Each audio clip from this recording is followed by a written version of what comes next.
hear myself now. I can hear myself. Testing. Testing. All right, that sounds good. Right. We're live? We're live. Right.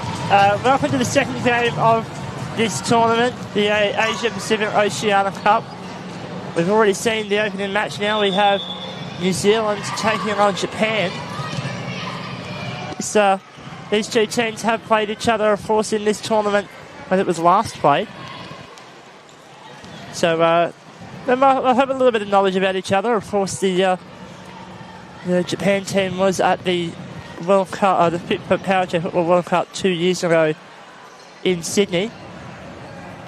My name is Tom Byrne. I've still got Jax Taylor and Matt Mallows with me. Good morning, gentlemen.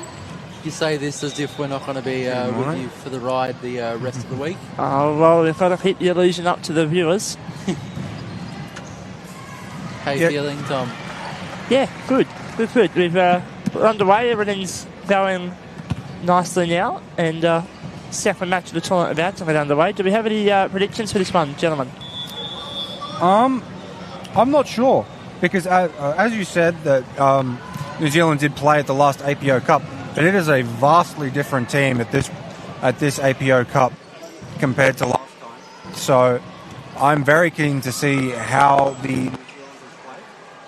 Yeah, most definitely. It's a big turnover for the New Zealand squad, now led by Cooper Pellini, who'll be the first person on the ball, one would expect.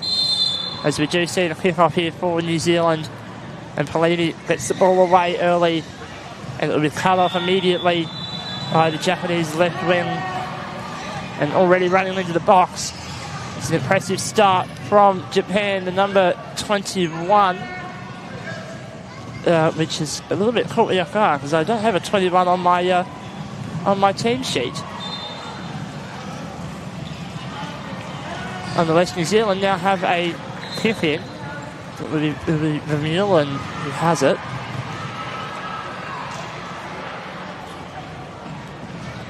Goes up for Pellini, takes a shot and just misses the ball entirely.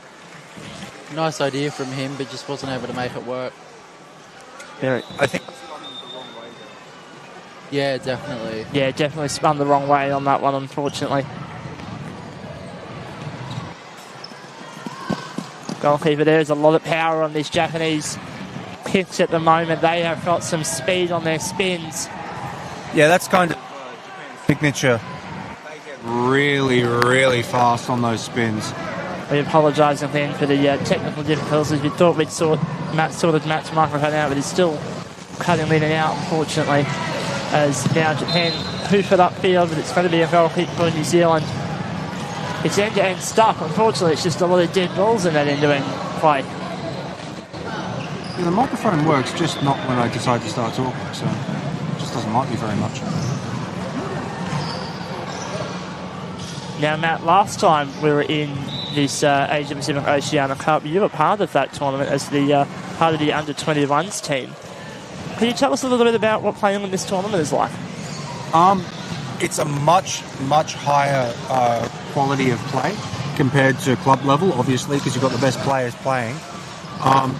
So, as we see, just to interrupt, we see a contact call against Cooper Pellini as the Japanese player spun in and then got a bit of contact through the ball. It will be the Japanese goalkeeper who takes it. Keeper and captain, as there's a good shot, but it's going to be defended. And now that ball goes out of play for a New Zealand goal kick. Sam Harvey wearing the goalkeeper jersey for New Zealand. He will take his goal kick. Looks to go quickly.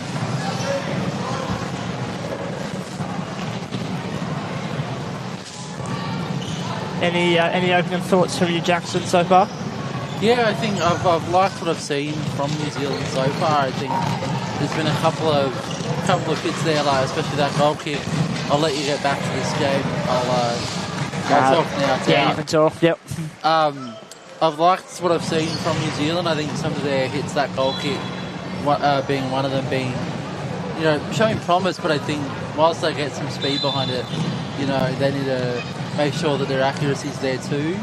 I'll throw back to you as this ball's about to go back into play. Yeah, so we have a throw in from good position and it's shot immediately. Good stop on the near post there as the teammates collide with each other. He just reversed him. And now the number 21 for Japan on the ball.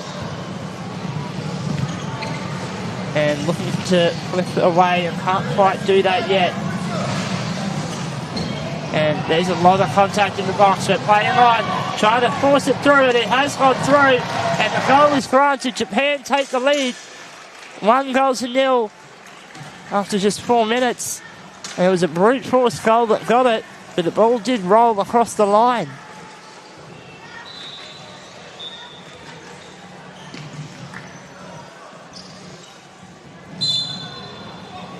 Play was started very quickly here by Pelini.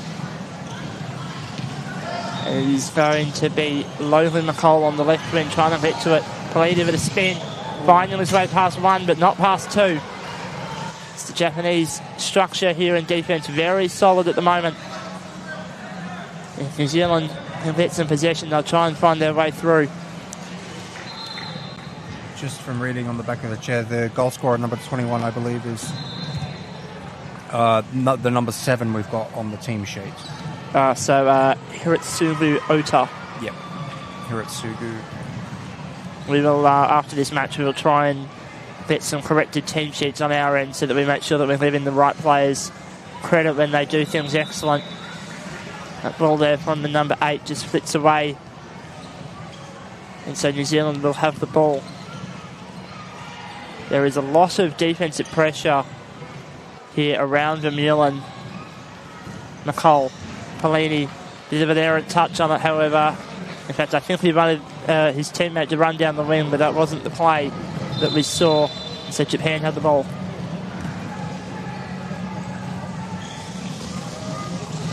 Pelini spins, and that one's gone straight back to where it came. And now a little bit more pace on the ball than we saw for much of the opening match of this tournament. Harvey, a bit of a mistouch. It's going to be a corner.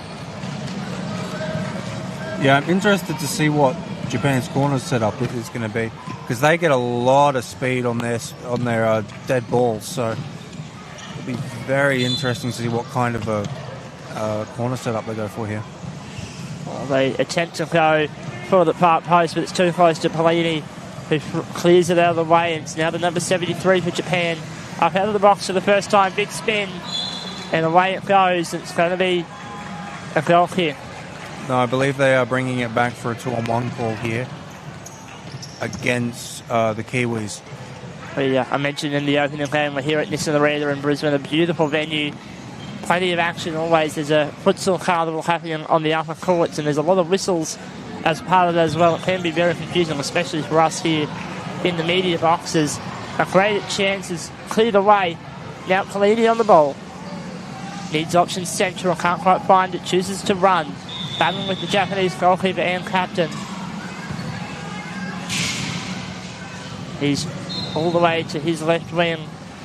A lot of battling on the back half of the chair. Nearly a whistle there for Pelini. And now the goal scorer comes forward to engage. A lot of battling and tussling. Flicked away. Harvey called in, and Pelini, it's on the wrong side of him, however. That's dangerous. Now into the near side.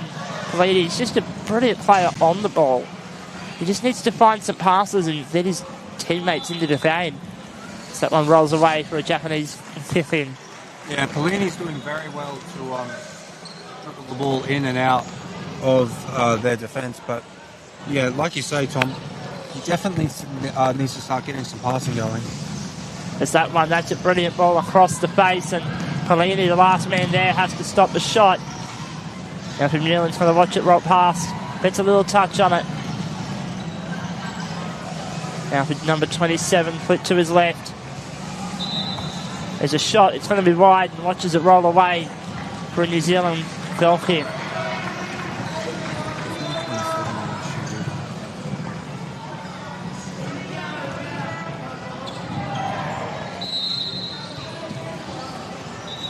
Play is resumed. And once again, we're going to go back for another goal kick.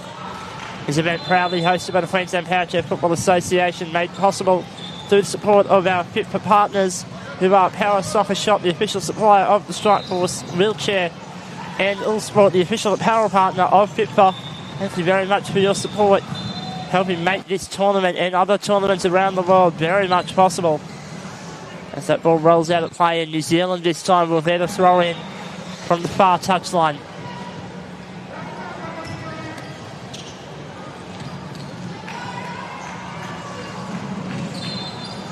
So again, it looks like New Zealand just running the same play for a while, just letting Palini try and work his magic, try and find a way through.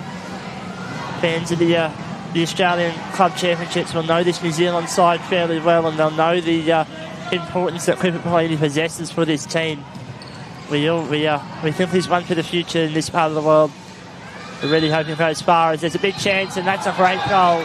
And that's the second for him, and the second for his team.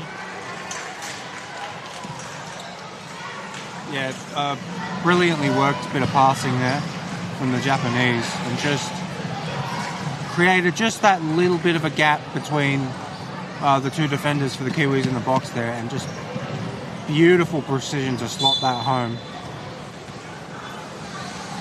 He's resumed once more, and Palini trying to run it up the middle, and Japanese defence says no.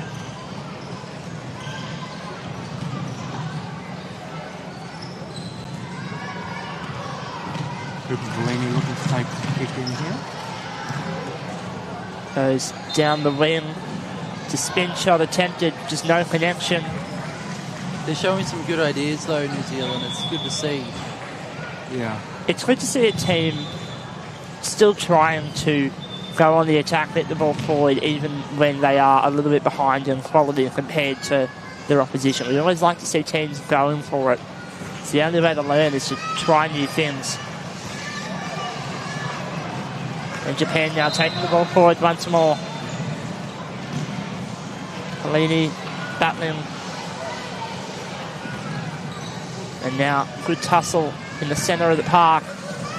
Into the attacking half for New Zealand. A little bit of brute force applied, but we're playing on. Yeah, Palini's got to be a little bit careful there, because there's a fair bit of heavy contact there. It was all legal in front of the chair, but once it starts moving towards that back wheel, you've got to start being really careful. You've got to be very careful when you leave the net open like that. It's a good shot that's stopped in the end. Once again, though, Japan's passing really working. There's only 2 players in the defensive half for New Zealand, 3 in the attacking half for Japan. And you can't be allowed to run like that into the box, otherwise you're going to concede eventually. Now Palini putting it wide, still trying to run it through. And I feel like that's something that we're going to see throughout the week, is the ball being glued to Palini's chair, and he's just going to try and run it up park. Yeah, he does need to be careful though, because the quality of the players is going to be a lot higher in this tournament. So he's not really going to be able to beat people one-on-one like he would, say, back in New Zealand in his local competition or at the club championships. Most definitely. Once again, the Japanese defence is picking off these passes that New Zealand just can't get out of their own half.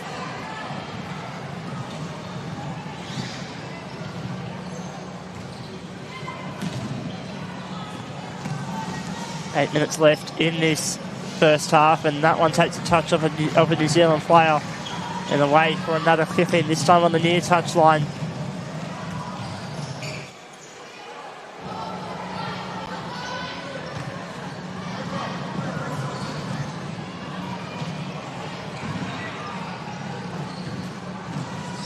Takes a shot, it's wide, but there's a player there for Japan. It's actually, I think, the play that I wanted. Doesn't quite pan out this time, but I think that one might be producing fruit later in the week. Now down to the left-hand wing. Played back to the centre. Out wide. And the defence for New Zealand will stop it. Now the ball's stuck right near the penalty spot. Ball is still moving, so we won't have a set ball just yet. The very risky situation for New Zealand. Pelini breaks free, but now gets beaten one-on-one. But that pass just not quite read by the winner, and it'll be away for a goal kick. Yeah, I don't think that was quite the right option there. The number 73 for Japan was open on that far post. I reckon if they'd gotten the ball to him instead of trying to go back to Midori, it probably would have been a goal. Yeah, the defence was fairly well open at that point. Nonetheless, score remains 2-0. There's another chance for Japan here. But Pelini just puts that one safely into touch. In fact, it's off one of the Japanese players, so it will instead be a New Zealand kick-in. Now, boys, you both commentated me for many games before, and for those of you who don't know, I have a bit of a tradition when I commentate. We missed it last game, but that doesn't mean it's dead. I want to know if you both want to pick a team and just talk about what you think the team talks at half-time would sound like. Well, at the moment, I don't think Japan really need to change all that much. They're putting a lot of pressure on the New Zealanders. You see the ball being played up the field by Pelini. I think the New Zealanders just need to focus on their passing a bit more. Yeah, I would agree. It's been the Pelini show thus far, and whilst we do love the Pelini show, it's not working. You've got to open up a bit more. And now the Japanese goalkeeper, the most advanced player on the pitch at the moment. And this tussle, really, really good tussle here between these two. Trying to find an opportunity to break free and score this goal. We know the quality he possesses on the ball. He's going to be alert to that and shuts it down to leave his team a goal kick. Neither team's looking at making a substitution here yet. Which is interesting. We saw that first match, everybody was rotating every few minutes. This game, much more in the balance, which means much more focusing on who's on the park right now for you. Pelini trying to flip it away and doesn't quite get that the way he wants to, and leaves away a kick in.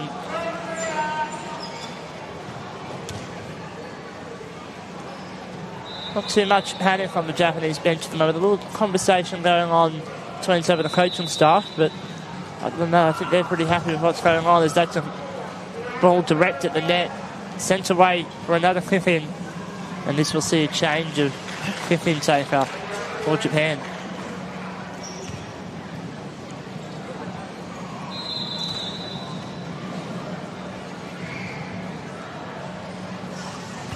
Goes direct once more. Pelini just angles that one out of the box and cuts off the pass. Once again, Pelini on the ball, trying to run it. Gets into the attacking half for the first time in quite some time. Beats his player. Can't quite beat the second, however. Now the goalkeeper will do battle. Punched up field for Japan. Pelini intercepted. And we are now having a good tussle. 3 minutes left in the opening half of this match. And a 2-on-1 violation, I believe. Yeah, it looks like the Japanese players were just getting and they were, and now New Zealand able to break free, try and pass the ball around. This would have been the best they've been, and two players swim out and neither of them hit the ball or each other, and New Zealand retain possession. It looks like Japan are going to be going to their bench in a minute. And now New Zealand starting to try and get a little bit of a passing formation going. They need some pace on the ball, otherwise they're just going to get stuck in their own half. And now a third player has been dragged back in this tussle, and that's a big hit on the rear wheel, and that'll draw contact. And yep, substitution coming up here. Substitution for Japan. The number 8 will come off.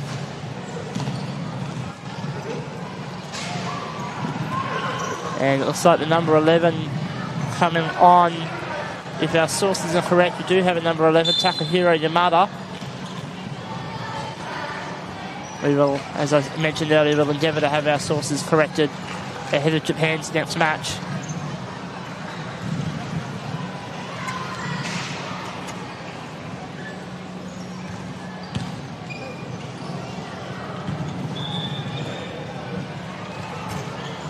Ball goes upfield. It's a great shot. Cleared away. Tussle at the top of the box.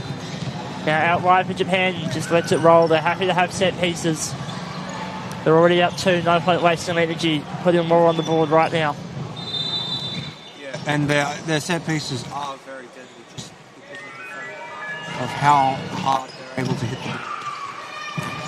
It is a big foul lurking behind the keeper. That ball goes onto the keeper and away for another kick in.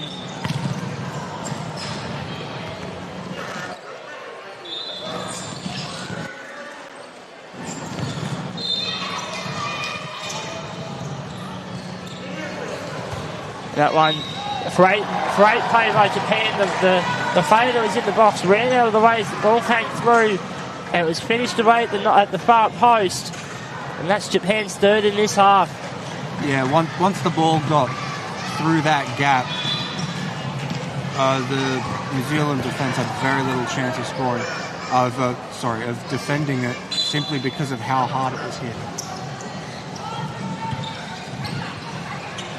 Now Vermeulen takes the ball upfield, but immediately dispossessed, and immediately baited out.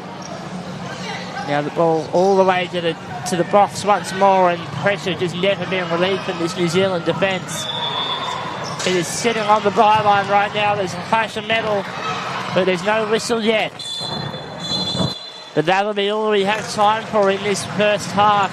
Japan 3, New Zealand 0. Any quick comments before we go to the break, lads?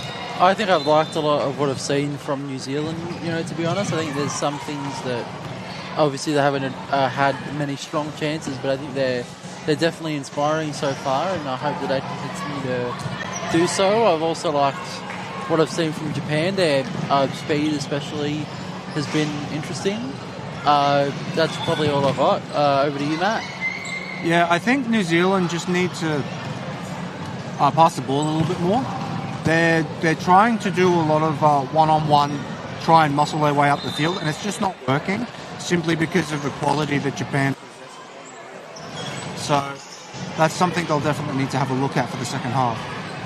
That they will. Well, the teams will have about 10 minutes to chat to their players and be ready for the second half, but until then we'll take a quick break. We'll catch you on the other side.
Are you able to turn Jackson up a bit?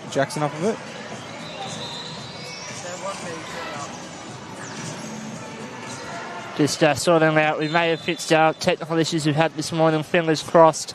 Welcome back to the second half of the match between New Zealand and Japan here at the Asia Pacific Oceania Cup.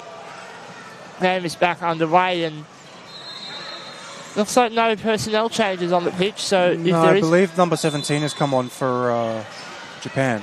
well, I didn't see that, so that's on me for not paying attention. Nonetheless, the game is underway, and Japan once again had the ball in the middle, and that's very impressive on the back wheel, and that's going to be a contact call. Yeah, I definitely think that this game has been far more aggressive than the previous one. I guess probably didn't not need to be, but it was a very different style that was played in the previous game. Much more open, whereas this is very very end-to-end and very kind of much more one-on-one. Yeah, most definitely. So we'll see another one of these one-on-one tussles on the far side of the pitch. And flicked inwards by the number 17. From New Zealand battling with the 13, who is now the goalkeeper. Is the goalkeeper. From New Zealand trying to get it away. Once again, the Japanese players starting to attack the back wheel a little bit of the New Zealand players. And they have to be careful with that as the week goes on. Yeah, the last thing they want to do is start accumulating some yellow cards. It's definitely is that ball played upfield. New Zealand doing a little bit more attacking here in the second half, but once again just losing all that territory. Do have a bit of throw. Yeah, it looked like Pelini tried to let that go out for a goal kick, but once it started to curve a bit, he was just happy to bounce it off the Japanese chair there. And Jackson, as a goalkeeper yourself, how hard is it sometimes to break through difficult presses like the one that Japan's had at the moment? Oh, look, I think it's always as much of a positive thing.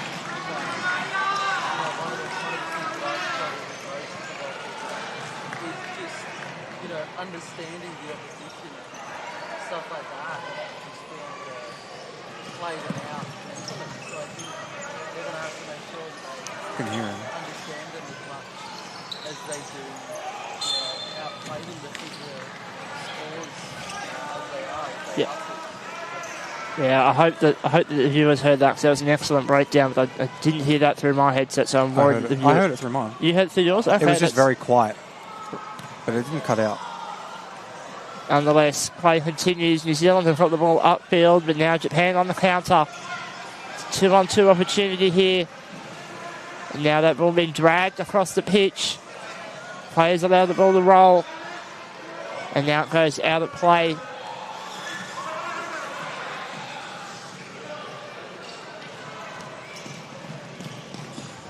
And now Pelini with it upfield. Tries to let up and now spins, and it's a miss hit. If he hadn't connected with that, it would have been excellent. Harvey. Oh, that's a bit dangerous. Pelini now on the near touchline. And rolls that ball out of play.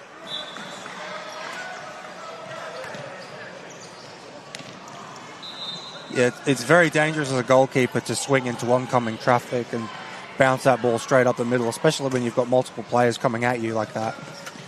Takahiro there with a great attempt, put away immediately. It's like a very similar formation from all players involved here as for the second time chance. Takahiro Yamada takes the same sort of play, and this time gets put much further upfield, but Japan will have another clip in. And for those new to power chair football, first of all, welcome. We're very happy to have you here. The Federation Internationale de Power Chair Football Association, or as we call it, FIPFA, are the recognised international, are recognised with the International Paralympic Committee, and momentum is building ahead of the Paralympics as we almost see a goal. We see a big collision. I think we're going to see a penalty here. I think we are as well, and it's like the number on the front of Sam Harvey's chair has come off. Looks like we might have a bit of a problem for number 17 there. Yeah, we have seen the penalties with him, but we're having a big technical issue with this chair. Okay. Trainer's now running onto the field to try and work out what's going on with that chair. Big collision.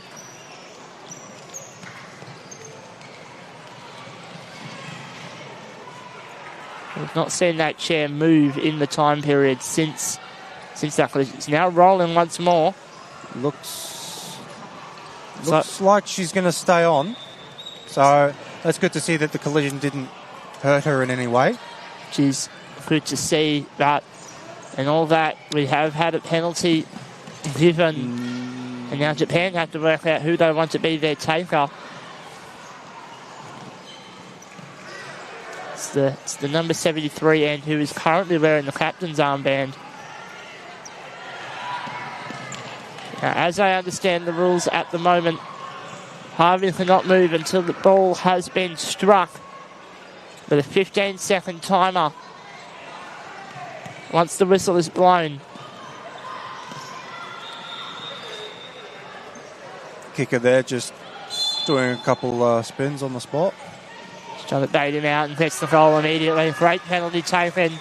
And that is the fourth for Japan in this game. Yeah, I mean, a bit unlucky with the penalty, but as any player in the box, if you're reversing up, you got to know where the players in the box are, especially the opposition, because it is so easy to give away a penalty if you are not watching where you're going. Most definitely, and Pelini plays it for Vermeulen as we're back underway. Now a bit of passing play happening here in the attacking half for New Zealand. Vermeulen, that one cleared away and through a bit of traffic. Pelini using a bit of force to hit the ball back. All legal, however, as it now rolls away. In fact, kept in play. Japan will hit the ball. Yeah, nice little shunt off the ball there from Pelini. Didn't go in too hard to make sure not to draw the foul. Yeah, some very, very nice work from the New Zealand number one. Yep. And now Vermeulen intercepting that pass from Japan, but just can't turn the ball to the left at all. They've let it upfield and can't quite keep that in play. It was a bit of very good ball if it had stayed in.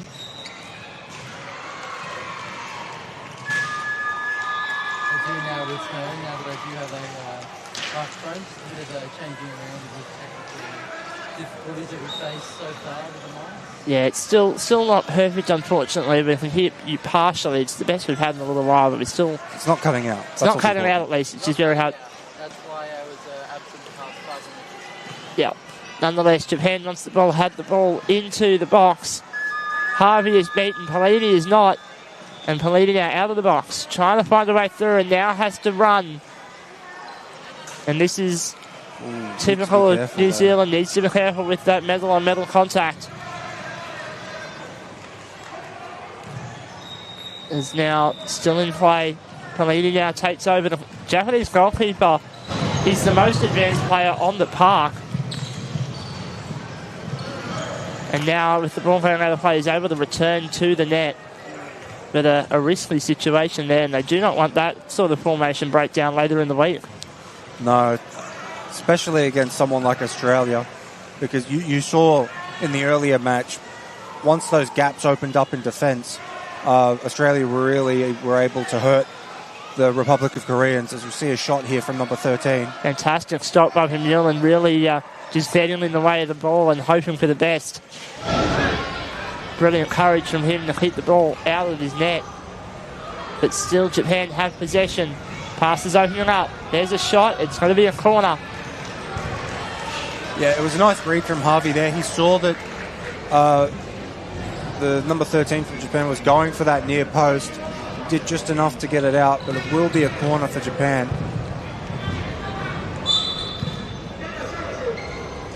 Now, Yamada taking his time. Goes for the near post, and Pelini puts it away. Contact in the box. We're playing on. What have you thought so far of New Zealand's play in this first 10 of the second half?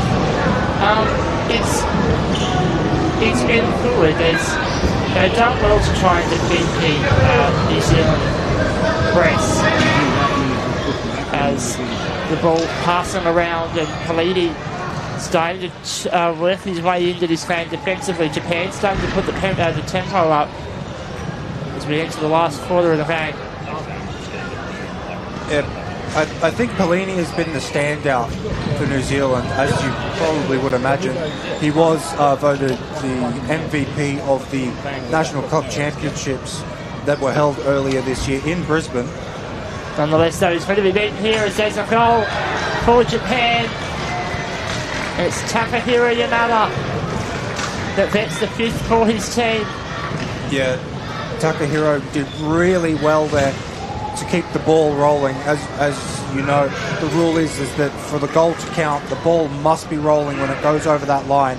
So when he just pulled out slightly just to make sure the ball rolled, and once he got control of it and got it past Pelini, there was not a lot that the New Zealand defence could do about that.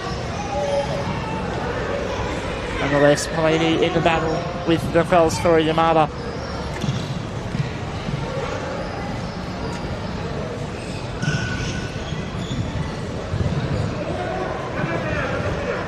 Upfield, and there's a whistle on the other court, which I think caught a few players out as well as us up here in the box. Nonetheless, New Zealand with another clip in.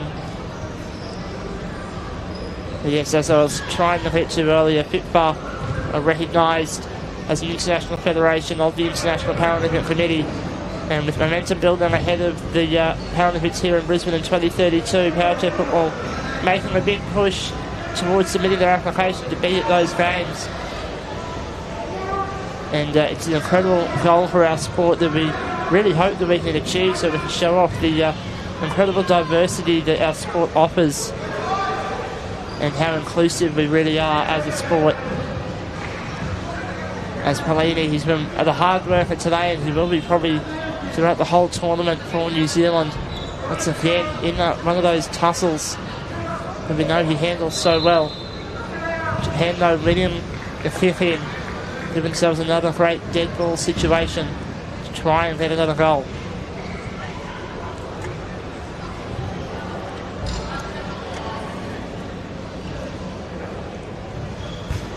Yamada docked the goalkeeper, topped the rear of the Japanese goalkeeper's chair. The post is dislodged, but it will be put away for another kick in. Good save there by Pelini. Fantastic save, in fact. Can I just get a bit of a rain check from you boys? Yeah, you're perfect now. This is the best that I've heard from you. Beautiful. And we're going to get the ball called back here for a set ball, as that one did come off the shoulder of the Japanese goalkeeper, which provides a bit of a defensive dilemma here for New Zealand. How do you hit the ball out of here? It looks like Pelini's coming up to take it, which makes sense. I feel like it offers more in defence when the goalkeeper doesn't have to worry about giving away the 2-on-1.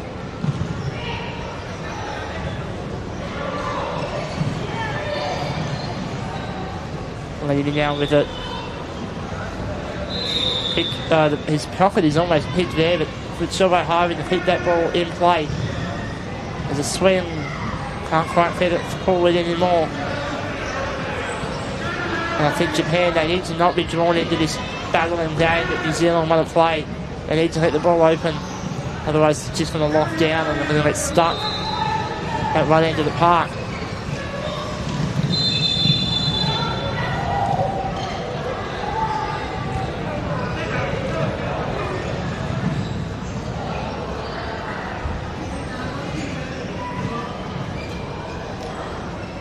Eyeing up his options, dipping down the rim now, chooses a more central position.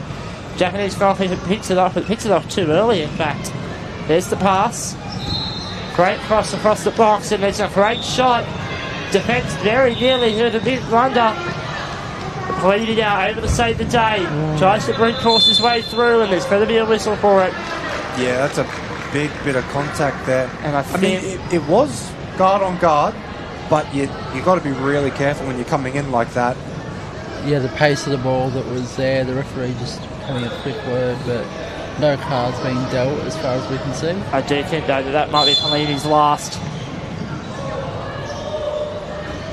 Once again, a bit of a softer hit there that time from the Japanese keeper.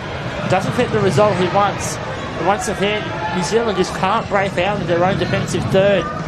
And the ball now out of play, and Japan will hit the ball once more as we enter the final 5 minutes of this game. Yeah, I feel like when New Zealand start getting their passing going, they're definitely able to make it up the field more, but once they get locked into those one-on-one kind of battles, Japan are winning them 9 times out of 10. Well, speaking of winning, there's a goal for Japan, and that'll be the 6th of this match for Japan. And much like the earlier match today, it's been one-way traffic for the team that probably would be the favourites in this match at least, as the score is now 6-0. Yeah, you can. The New Zealanders, credit to them, are playing very, very well, considering their lack of experience at playing at this higher level. You can tell Japan are they're more clinical. They have a little bit more experience on what kind of play is played at this level, whereas the New Zealanders starting to look a bit frazzled, starting to get caught out a little bit more. But I have a feeling that as the week goes on, they'll definitely warm up to the kind of level that is the norm for an international tournament. Especially half that Japanese team did feature in Sydney when we were looking through the team sheets earlier. So that is definitely one way to prove the experience that this side has. Most definitely, and we've known New Zealand here in Australia. They never shy away from the contest. They always want to be part of it. They always want to press on, and they've shown that in this game. They have not shied away from getting upfield. As Pelini jumps off his post and it's from behind him. An absolute nightmare for the goalkeeper. Well, he's the defender at the moment, but a nightmare situation, and you have to feel for him there. Yeah. As a goalkeeper myself, you absolutely hate to concede those kinds of goals.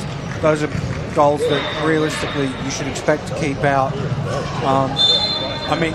Credit to the Japanese. They saw the gap there. Pelini jumped, probably misread where the ball was going, and it's a really unfortunate goal to concede there. Nonetheless, Yamada upfield, looking for the cutaway, can't quite do so.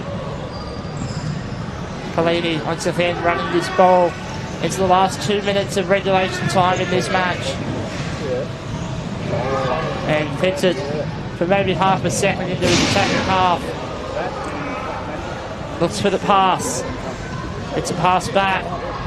Japan there, formation falling apart. Advantage for the 2-on-1, and we will get the whistle. Yeah, I think Japan just panicked a little bit there, which is uncharacteristic of how they've played this game. Well, once again, it was the goalkeeper up out of the box getting caught out. They really need to fix that up ahead of the rest of the tournament with better matches in mind later on. Yeah, the last thing you want to be doing as the goalkeeper is caught in the opposition's goal box and can't get back to defend. Nonetheless, here we go, Yamada. And Vermeulen authoritatively punches that ball out of play.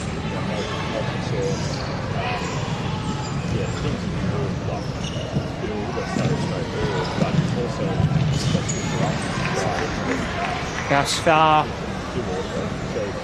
with Vermeulen. We're still battling, and now the ball rolls out of play. Will be another New Zealand kick in. They've had a little bit of momentum late in this game. Still need to build on the next match for New Zealand. Is the next match that we'll be showing you, and that match is against Australia. As Pelini to the corner. He likes these sorts of positions. Finds his teammate, but just can't quite find the angle. They're almost a 2-on-1 there. The New Zealanders got very close at the top of that goal box. Pelini has the space to spin, and Japanese number 17 nearly hoofing that ball up park. When you think playing in space like that, he will spin and he can be dangerous when given those opportunities. We haven't seen any of it until now, but a bit of life from New Zealand team.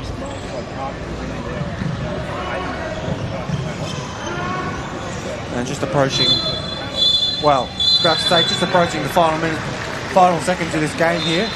And that, well, is the end of the game. Japan winning pretty comfortably in the end, but considering the experience that both these two teams have at international tournaments, one could say probably not surprised by the result. Despite that, New Zealand, I think, played fantastically, especially considering most of these players, it is their debut tournament. Any comments from you, Jax? No, yeah, I think, having me go second in these little, post-match comments is always a bit more difficult because you find that Matt ends up taking all the main statements away. But the main thing I've got to say that he didn't cover is hopefully we get the numbers by the next Japanese match and we can give a bit more of a fair report on what people do when they do it, so we can credit people when I'm going to sort that out. Yeah, we do apologise for that issue and the little technical issues we've had during the first two matches of the day. We hope to get those sorted, but nonetheless, Japan, another dominant performance from the big teams in this tournament so far. They win this game 7-0. We'll take a bit of a break. It's a bit of a longer run than the first two games, but we'll see you on the other side of that. Until then, farewell.